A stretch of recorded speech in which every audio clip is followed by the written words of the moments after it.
কিছুক্ষণ আগেও এখানে ছিল আবাসিক ভবন, যেখানে আশ্রয় নিয়েছিলেন লেবাননের সাংবাদিক আমাল খলিল। ইসরায়েলি হামলা তাকে সহ পুরো ভবনটি মিশিয়ে দিয়েছে মাটির সাথে। লেবানন এবং ফিলিস্তিনে ইসরায়েলি আগ্রাসনের বিরুদ্ধে উচ্চ কণ্ঠ হয়েছিল আখবার পত্রিকার সাংবাদিক আমাল খলিল। ফলে জায়নবাদীদের চক্ষুশূলে পরিণত হয় ৪৩ বছর বয়সী এই নারী সাংবাদিক। বাম ঘরানার ও হিজবুল্লাহপন্থী গণমাধ্যম হিসেবে পরিচিত আল আকবার পত্রিকার এই প্রতিবেদক নিজের পেশাগত দায়িত্ব পালন করতে গিয়ে তাইরি শহরে ইসরায়েলি হামলার শিকার হয়। একই ঘটনায় গুরুতর আহত হন ফটো সাংবাদিক জয়নাব ফারাজ। প্রাণ হারান আরও ২ জন, আহত হন বেশ কয়েকজন।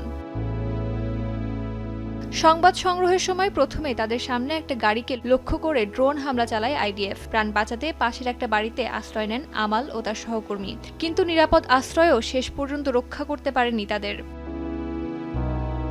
এ সময় সহকর্মীদের মাধ্যমে পরিবারের সাথে যোগাযোগ রাখছিলেন, দিচ্ছিলেন নিয়মিত আপডেট। ঘটনাটি দেশজুড়ে আলোড়ন তোলে, এমনকি রাষ্ট্রীয় পর্যায় থেকেও আটকা পড়া সাংবাদিকদের উদ্ধারের নির্দেশনা আসে।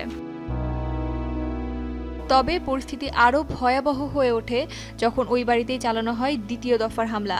এছাড়া উদ্ধারকারী দলকেও লক্ষ্য করেও গুলি ছোড়া হয়।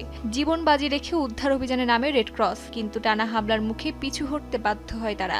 পরে আহতদের উদ্ধার করা সম্ভব হলেও প্রাণে বাঁচেনি আমাল। রেড ক্রসের অ্যাম্বুলেন্সেও হামলা চালায় তেল আবিব।